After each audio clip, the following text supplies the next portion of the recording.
नमस्कार, मैं हुसैन रिजवी। दुनिया भर में 6 लाख से ज्यादा लोगों की जान ले चुके खतरनाक कोरोना वायरस की वैक्सीन पर बहुत अच्छी खबर सामने आई है।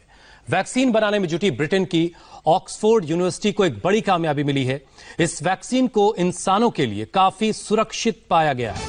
वैक्सीन के ह्यूमन ट्रायल के दौरान यह पाया गया कि इससे लोगों में कोरोना वायरस से लड़ने की इम्यूनिटी यानी प्रतिरोधक क्षमता डेवलप हुई, पैदा हुई। भारत भी कोरोना वायरस की वैक्सीन बनाने के बहुत करीब है। दिल्ली के एम्स समेत देश के 14 शहरों में ह्यूमन ट्रायल शुरू हो चुके हैं, जारी हैं, जिसके नतीजे बहुत जल्द ही दुनिया के सामने आ सकते हैं। लेकिन इससे पहले ऑक्सफोर्ड यूनिवर्सिटी ने की तरफ से जो खबर आई वो काफी राहत देने वाली है। ऑक्सफोर्ड यूनिवर्सिटी की इस बड़ी कामयाबी पर बातचीत करने के लिए हमारे साथ लंदन से इस वैक्सीन के ह्यूमन ट्रायल में शामिल रहे दीपक पालीवाल मौजूद हैं, जो खुद एक भारतीय हैं। और अगर ऑक्सफोर्ड यूनिवर्सिटी की वैक्सीन पूरी तरह से कामयाब होती है तो इसमें दीपक का भी बड़ा योगदान होगा। भारत भी वैक्सीन के ह्यूमन ट्रायल के स्टेज में है। एम्स दिल्ली में भी कल से ह्यूमन ट्रायल की शुरुआत हो चुकी है। इस पर बात करने के लिए हमारे साथ दिल्ली एम्स में कोरोना वैक्सीन के प्रिंसिपल इन्वेस्टिगेटर डॉक्टर संजय राय मौजूद हैं। एम्स पटना भी ह्यूमन ट्रायल शुरू कर चुका है और इस वक्त हमारे साथ वहां के medical superintendent doctor CM Singh साहब भी जुड़ चुके हैं। रोहतक की university of health and science का भी स्वदेशी कोरोना वैक्सीन का ट्रायल और टेस्टिंग में बड़ा रोल है। खुद यूनिवर्सिटी के vice chancellor doctor OP Kalra भी इस वक्त हमारे साथ जुड़ चुके हैं। आप सभी का बहुत बहुत स्वागत है, आप लोगों ने हमारे लिए वक्त निकाला। सबसे पहले दीपक पालीवाल साहब, आपसे शुरुआत करते हैं। आप लंदन में हैं, आप ऑक्सफोर्ड यूनिवर्सिटी के ह्यूमन ट्रायल में शामिल रहे, आप एक वॉरियर हैं, ह्यूमन ट्रायल वॉरियर। तो जरा हमारे दर्शकों को बताइए, जब इस वैक्सीन का आप पर ट्रायल किया गया तो आपका अनुभव कैसा रहा? किस किस तरह की चीजें आपने महसूस की? क्या बुखार, क्या सिर दर्द या ऐसी कोई और बात जो कुछ आपने महसूस किया, जरा शेयर कीजिए हमारे दर्शकों से। हुसैन साहब नमस्कार, और इतने बड़े बड़े लोगों के बीच में आपने हमें बुलाया। हमारा एक बहुत छोटा सा रोल था। हम केवल एक पार्टिसिपेंट थे। बाकी जो रिसर्चर्स थे और जो डॉक्टर्स थे और जो पूरा पैनल था, उनका हमसे बहुत ज्यादा योगदान रहा इस ट्रायल में। हमको जब वैक्सीन दी गई तो एक नॉर्मल वैक्सीन की तरह दी गई थी, जो इंट्रामस्कुलर इंजेक्शन था। हाथ में थोड़ा सा शाम तक दर्द हुआ और थोड़ा सा हल्का सा बुखार था। बाकी ऐसा कोई सिम्टम दिखा नहीं। उन्होंने बिकॉज ऑक्सफोर्ड ट्रायल एक बहुत ही वेल प्लान ट्रायल थी, उन्होंने एक पूरे महीने तक हमारे से फॉलो अप रखा गया और आज अपन देख सकते हैं कि एक अच्छे रिजल्ट्स आ रहे हैं। ऑक्सफोर्ड ट्रायल अब फेज 3 में एंटर कर गई है। फेज 2 में जिसमें हम पार्ट थे उसमें 1000 हेल्दी वॉलंटियर्स लिए गए थे। अब फेज 3 में 10,000 से ज्यादा वॉलंटियर्स इन्वॉल्व हैं। ठीक है, अब हम सबसे पहले चलते हैं डॉक्टर संजय राय के पास, जो इस वक्त एम्स में वो जिम्मेदारी संभाल रहे हैं जो ह्यूमन ट्रायल की शुरुआत हुई है। डॉक्टर राय, ऑक्सफोर्ड यूनिवर्सिटी की जो कामयाबी है उससे आपको कितनी मदद मिलने वाली है? आपने जो शुरुआत की है वैक्सीन के ह्यूमन ट्रायल की, वो अभी उसके जो शुरुआती नतीजे, अभी हालांकि कल ही आप लोगों ने शुरुआत की है, वो कैसे हैं? और ऑक्सफोर्ड यूनिवर्सिटी के जो नतीजे हैं उससे आपको अब कितनी मदद मिलने वाली है? देखिए, वैक्सीन पे पूरी दुनिया में कई जगह वैक्सीन ट्रायल हो रहे हैं एंड ऑक्सफोर्ड यूनिवर्सिटी जो है उनमें से सबसे आगे चल रहा है। अभी 1-2 जगह पे और भी ट्रायल हैं जो फेज 2 खत्म करके फेज 3 में जा रहे हैं और काफी जो है उत्साहवर्धक है।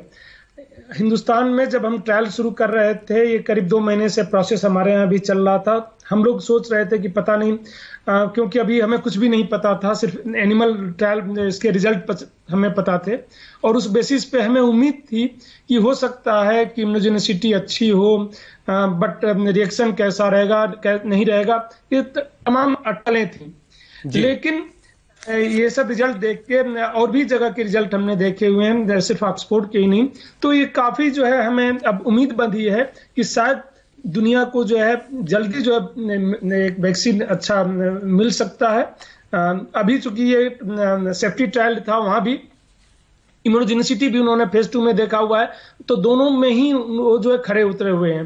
ऑक्सफोर्ड यूनिवर्सिटी अभी लंबा है कि बस एक ही बच जाता है कि कब तक जो है कितने दिनों तक एंटीबॉडीज रहती हैं। और वो न्यूट्रलाइजिंग एंटीबॉडीज कब तक रहती हैं इस पर डिपेंड करता है। हम उम्मीद करते हैं कि सब कुछ अच्छा ही होगा।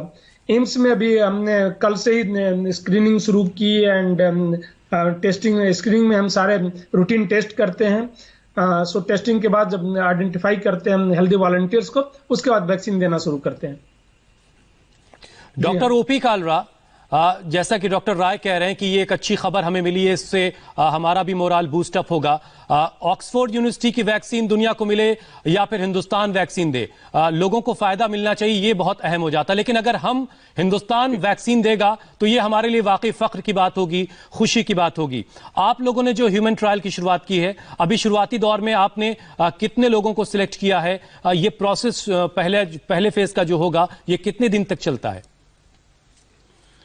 देखिए, ऐसा है पूरे दुनिया में इस वक्त जहां तक ट्रायल्स का देखा जाए तो 142 सेंटर हैं जहां पर प्री क्लिनिकल ट्रायल चल रहे हैं और 24 सेंटर ऐसे हैं जहां पर क्लिनिकल फेज में ट्रायल्स चल रहे हैं।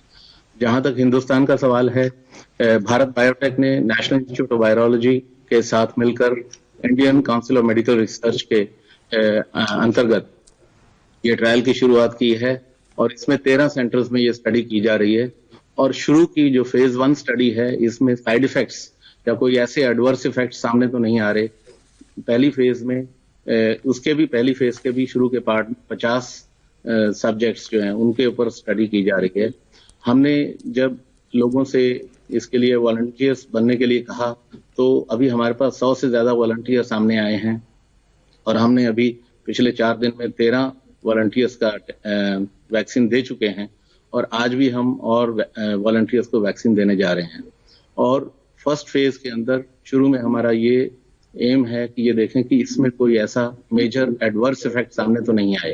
तो पहले 13 केसेस के अंदर शुरुआत में हमें ये मालूम हुआ है कि किसी भी पेशेंट के अंदर कोई भी मेजर एडवर्स इफेक्ट या माइनर एडवर्स इफेक्ट अभी तक सामने नहीं आया है और आने वाले समय में हमें ये पता चल न्यूट्रलाइजिंग एंटीबॉडी जो डॉक्टर संजय बता रहे हैं वो किस लेवल तक डेवलप होती हैं। हमें पूरी उम्मीद है कि जो शुरुआती रिजल्ट सेल लाइंस के ऊपर आए हैं या एनिमल स्टडीज के ऊपर आए हैं उसके अंदर ये भारत बायोटेक ने बहुत ही एनकरेजिंग रिस्पॉन्स देखा है और हमें उम्मीद है कि ह्यूमन ट्रायल्स के अंदर भी सक्सेस मिलेगी। बहुत अच्छी बात है और बहुत राहत भरी खबर है ये कि ऑक्सफोर्ड यूनिवर्सिटी से एक वैक्सीन की बहुत बड़ी खबर आई और हिंदुस्तान भी उस दिशा में बहुत तेजी से आगे की तरफ बढ़ रहा है। पटना एम्स से डॉक्टर सीएम सिंह भी हमारे साथ हैं। डॉक्टर साहब, मैं आपके पास आऊं उससे पहले जरा दीपक पालीवाल साहब से मैं एक सवाल और लेना चाहता हूं।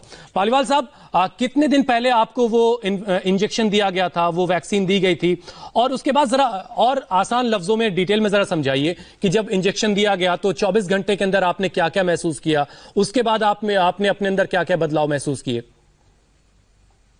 जैसे हमने पहले ही बताया कि ट्रायल में जो भी यूनिवर्सिटी या फार्मा कंपनी ट्रायल करती है वो सेफ्टी को सबसे पहले ऊपर रखती है। बिल्कुल। तो हमको 11 मई को दिया गया था पहला जैब और उन्होंने फिर हमको एक ई डायरी भरने को दी थी जिसमें रोज शाम को हमको उनको फीडबैक देना होता था एक पैरामीटर्स के बारे में।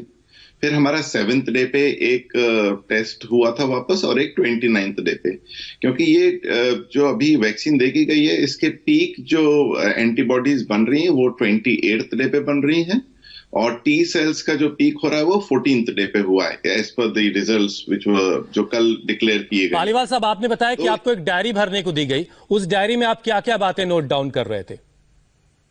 उसमें नॉर्मल पैरामीटर्स थे दिन के, जैसे कि आपको बुखार हुआ या दर्द, हाथ में दर्द हुआ या फिर आप बाहर गए, आपने कोई दवाई ली, तो एंटायर इट वाज मतलब वो बहुत ही ज्यादा पैरामीटर्स थे, उसको भरने में आधा घंटे लगते थे।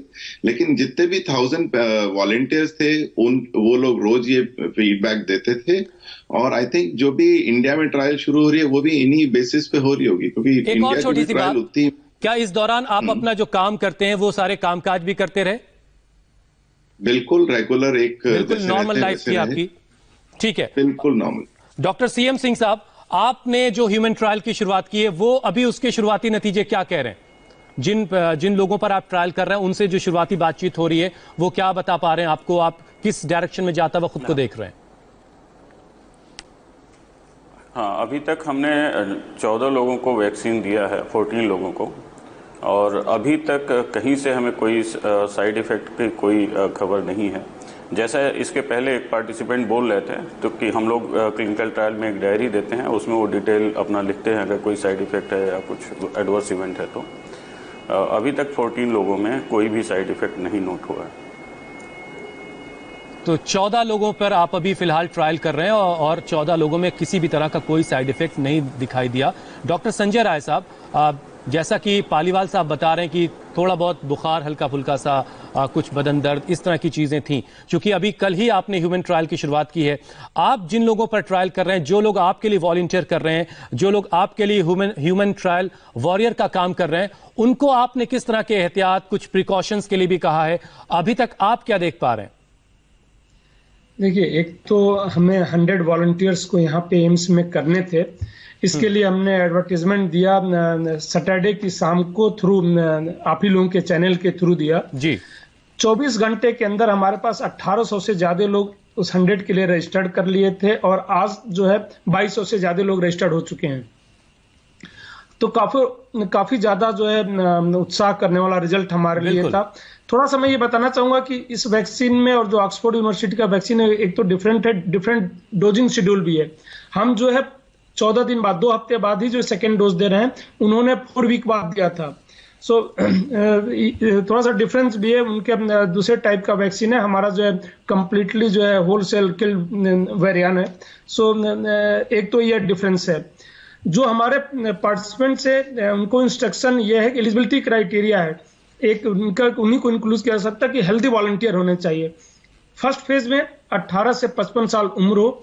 जैसे अगर मैं दिल्ली की बात करूं तो लोकल होने चाहिए, क्योंकि इनका लंबे समय तक हमें फॉलोअप करना है। सो दिल्ली एनसीआर के लोगों जो इंस्ट्रक्शन हम वो दे रहे हैं, क्योंकि काफी बाहर के लोगों ने भी रजिस्टर्ड किया हुआ है।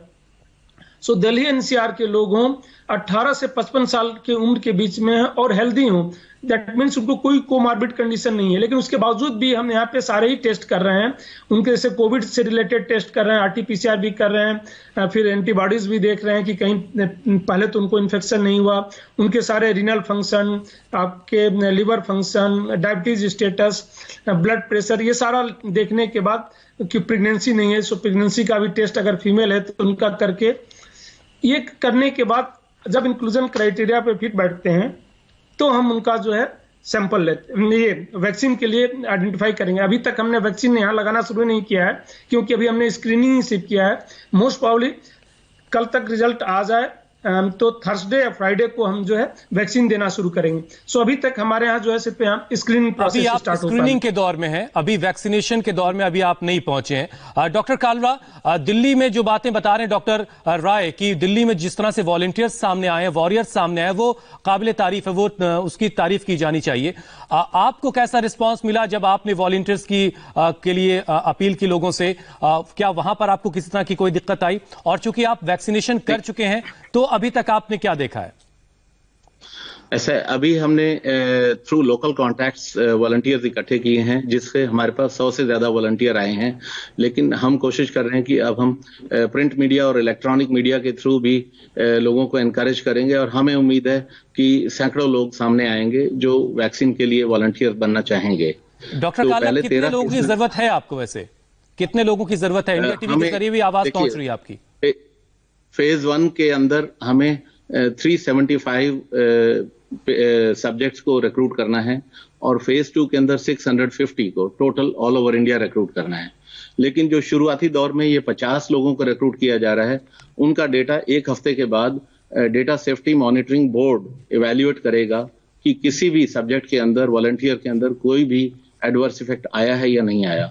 अगर किसी के अंदर कोई एडवर्स इफेक्ट आया, ठीक है डॉक्टर कालरा।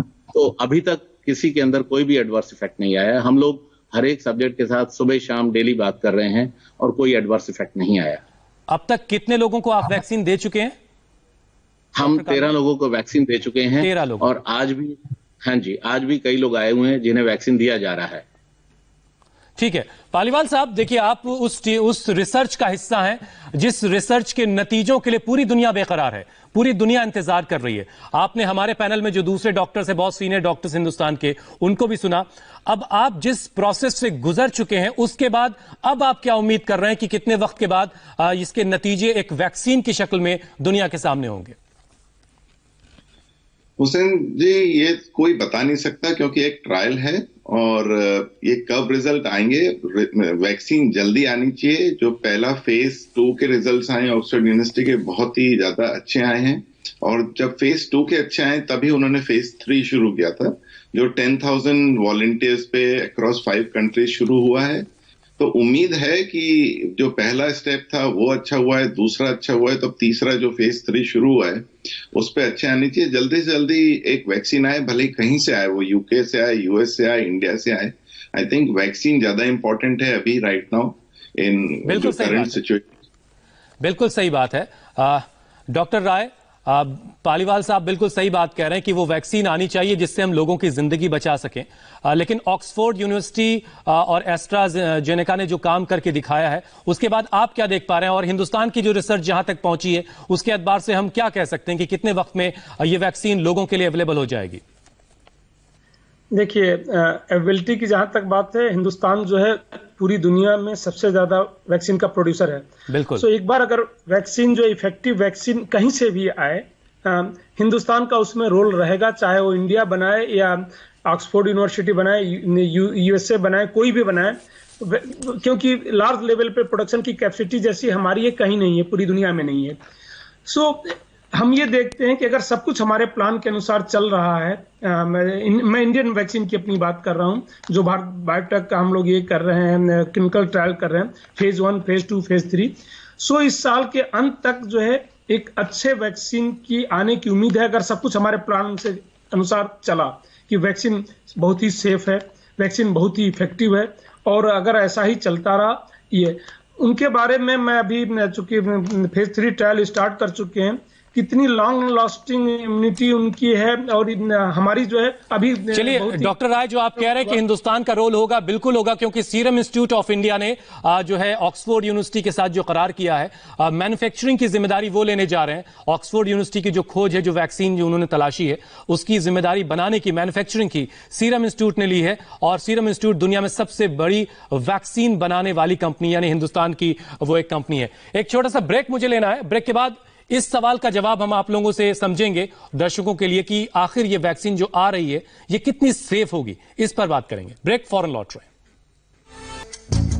ऐसे वक्त में जब कोरोना पूरी दुनिया के लिए एक पहेली बनी हुई थी, जब करीब 6 लाख से ज्यादा लोगों की जानें कोरोना ले चुका है, अकेले अमेरिका में मरने वालों का आंकड़ा करीब 1.5 लाख के आसपास है, ऐसे वक्त में ऑक्सफोर्ड यूनिवर्सिटी की तरफ से जो खबर आई है बहुत अच्छी खबर है पूरी दुनिया के लिए। लेकिन इस बीच हिंदुस्तान में जो कुछ हो रहा है वो भी पूरी दुनिया के लिए एक बहुत बड़ी राहत की खबर हो सकती है।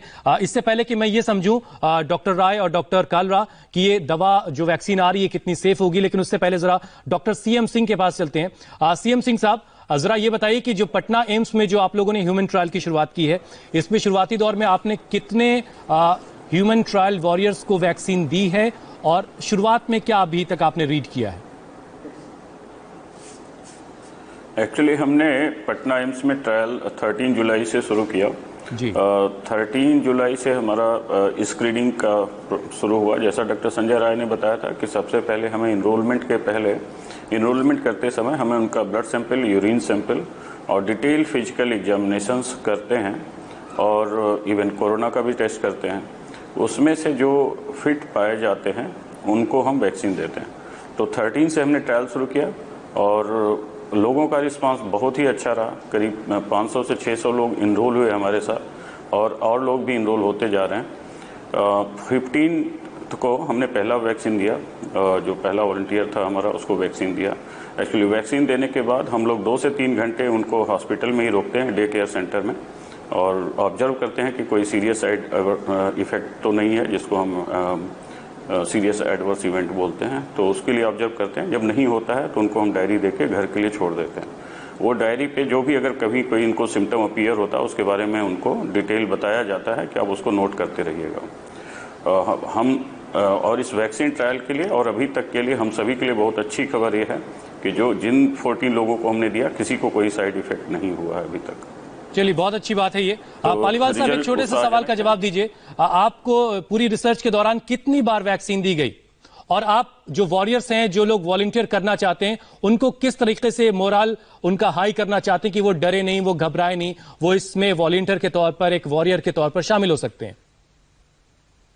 सबसे पहले तो कोई डरने की बात नहीं है। आपके पीछे इतने बड़े बड़े डॉक्टर्स बैठे हैं जिन्होंने ये प्लान किया हुआ है, और जब अभी इनको सब डॉक्टर्स आपको सुन रहे हैं तो अच्छा लगता है, क्योंकि एक आई एम रिमाइंडिंग जो आई हैव गॉन थ्रू, कि बिल्कुल यही प्रोसेस रहता है कि बिल्कुल सेफ्टी का सबसे ज्यादा इंपॉर्टेंस है हर ट्रायल में। और बहुत अच्छा लगता है कि इंडिया में भी ऐसे इतने सारे अधिक संख्या में लोग आ रहे हैं आगे बढ़ के, और सब लोग एक पार्ट बनना चाहते हैं हिस्ट्री का। बिल्कुल। डॉक्टर राय, ये वैक्सीन कितनी सेफ है? ये अगला सवाल जो हर एक आदमी जानना चाहता है, तमाम दुनिया भर के लोग जानना चाहते हैं, वैक्सीन कितनी सेफ होगी? देखिए, अभी ये कहना बहुत ही मुश्किल है कि कितनी सेफ होगी, बट जो इनिशियल रिजल्ट्स आ रहे हैं, जैसा कि डॉक्टर CM सिंह ने भी बताया, डॉक्टर काल्ला ने भी बताया कि उनको कोई इमीडिएट रिएक्शन नहीं हुआ। जो सबसे ज्यादा खतरा होता है किसी भी वैक्सीन ट्रायल में, इमीडिएट जो एनाफाइलेक्टिक शॉक्स होते हैं, जो एलर्जिक मैनिफेस्टेशंस होते हैं, उसके होते हैं, जो सबसे बड़ा खतरा होता है, जो कभी कभी लाइफ थ्रेटनिंग भी हो जाता है। सो ये नहीं है जो जिसका डर हमें सबसे ज्यादा रहता है, इसलिए सारी तैयारी की जाती है उस इंजेक्शन रूम की कि अगर कोई इमरजेंसी हो तो तुरंत हम उसको हैंडल कर पाए। ये सबसे बड़ी राहत की बात है कि इमीडिएट कुछ नहीं है। अभी हमने 1 हफ्ते से लगाना शुरू किया, अभी इसका ह्यूमन ट्रायल और कहीं नहीं हुआ है। इसी से मिलता जुलता वैक्सीन चाइना में हुआ है, जो ऑलमोस्ट उन्होंने वो क्लेम कर रहे हैं कि फेज 3 भी उन्होंने खत्म कर लिया है। लेकिन सेम ये है, तो अगर वो वहां पे सेफ है तो हमें उम्मीद रखनी चाहिए कि वैक्सीन सेफ होगा, बट हमारे पास ऐसा कोई एविडेंस नहीं है कि सेफ ही होगा। तो अभी ये नहीं कहा जा सकता, लेकिन उम्मीद तो अच्छी करनी चाहिए। डॉक्टर काल्ला, एक बात जो डॉक्टर संजय राय कह रहे थे कि हमारा जो प्रोसेस है वो थोड़ा सा ऑक्सफोर्ड यूनिवर्सिटी के प्रोसेस से थोड़ा डिफरेंट है, हम 14 दिनों के लिए कर रहे हैं। तो कितनी बार वैक्सीनेशन आप पेशेंट को, जो हेल्दी आपने वॉलंटियर लिया है, जो वॉरियर लिया है, कितनी दफा आप उसको वैक्सीन देंगे, जिसके बाद आपका ये फर्स्ट फेज जो है ये कंप्लीट होगा? इसमें 2 डोजेज वैक्सीन की दी जाएंगी, एक डे 0 पे जो हम दे चुके हैं 13 केसेस में, इसके अलावा डे 14 पे भी इसकी सेकंड डोज दी जाएगी। और अभी हम डोज फाइंडिंग स्टेज में हैं, अभी हम कम डोज दे रहे हैं, दैट इज 3 माइक्रोग्राम। और हमें लगेगा कि जैसे ही ये दवाई बिल्कुल सेफ है और पेशेंट टॉलरेट कर पा रहे हैं, तो इसके बाद में 6 माइक्रोग्राम दी जाएगी। और हम ये देखने की कोशिश करेंगे कि 6 माइक्रोग्राम पे या 3 माइक्रोग्राम पे बेस्ट रिस्पॉन्सेज आ रहे हैं। तो शुरू में डोज फाइंडिंग कर रहे हैं, और दूसरी बात मेजर एडवर्स इफेक्ट देख रहे हैं। और 7th डे पे डेटा सेफ्टी मॉनिटरिंग बोर्ड हमारे सारे रिजल्ट्स रिव्यू करेंगे। चलिए, मतलब ये कि बहुत ज्यादा इंतजार नहीं करना है, बहुत जल्दी बहुत अच्छी खबर आप लोगों की तरफ से आएगी। डॉक्टर राय, एक छोटा सा बहुत आम सा सवाल मुझे आपसे आखिर में पूछना है। मेरी जानकारी बहुत सीमित है, आप लोगों ने बहुत पढ़ लिख करके ये मकाम हासिल किया और रिसर्च कर रहे हैं, आप इंसानियत के लिए आप लोग काम कर रहे हैं। एक आम आदमी जो है वो ये जानता है कि वैक्सीन या टीका बचपन में अक्सर ये लगता है और उससे हम किसी एक बीमारी से इम्यून हो जाते हैं, यानी एक हेल्दी आदमी को दिया जाता है और वो फिर सारी जिंदगी उस बीमारी से बचा रहता है। तो क्या ये जो वैक्सीन बन रही है ये सिर्फ हेल्दी लोगों को दी जाएगी, या जो कोरोना के पेशेंट हैं उनके लिए भी ये एक दवा के तौर पर होगी? देखिए, वैक्सीन का काम है कि पहले से जो है वैक्सीन देने के बाद एंटीबॉडीज शरीर में बनाना, कि जब वायरस आए तो उसको मार दे और इन्फेक्शन ना हो पाए। ऑलरेडी अगर कोई इन्फेक्टेड है कोरोना से तो उसके अंदर एंटीबॉडीज बन चुकी है, फिर उनको जरूरत ही नहीं है किसी वैक्सीन की। वह अगर लॉन्ग लास्टिंग नहीं है तो ये वैक्सीन भी लॉन्ग लास्टिंग नहीं होगा। सो जब तक इम्यूनिटी वो प्रोवाइड कर रहा है, हम ये जूम करके चलते हैं, अगर नेचुरल इन्फेक्शन इम्यूनिटी नहीं प्रोवाइड करेगा लॉन्ग लास्टिंग, तो कोई भी वैक्सीन नहीं कर पाएगा। सो उनको डेफिनेटली कोई जरूरत नहीं पड़ेगी। मतलब आप सीधे सीधे ये कह रहे हैं कि हेल्दी लोगों को ये दी जाएगी? डॉक्टर राय, हेल्दी लोगों को दी जाएगी? जिनको कोविड हो चुका है उनको देने की जरूरत नहीं है, जरूरत नहीं है। हेल्दी लोगों को ही दी जाएगी। बहुत बहुत शुक्रिया, बहुत बहुत शुक्रिया doctor Sanjay Rai, doctor CM Singh, doctor OP Kalra और दीपक पालीवाल, आप सबका बहुत बहुत शुक्रिया। आप लोग एक बड़े काम में लगे हुए, एक बड़े मिशन में लगे हैं, जिसके जरिए हम आने वाले वक्त में कोरोना जैसी खतरनाक बीमारी को मात देंगे। बहुत बहुत शुक्रिया।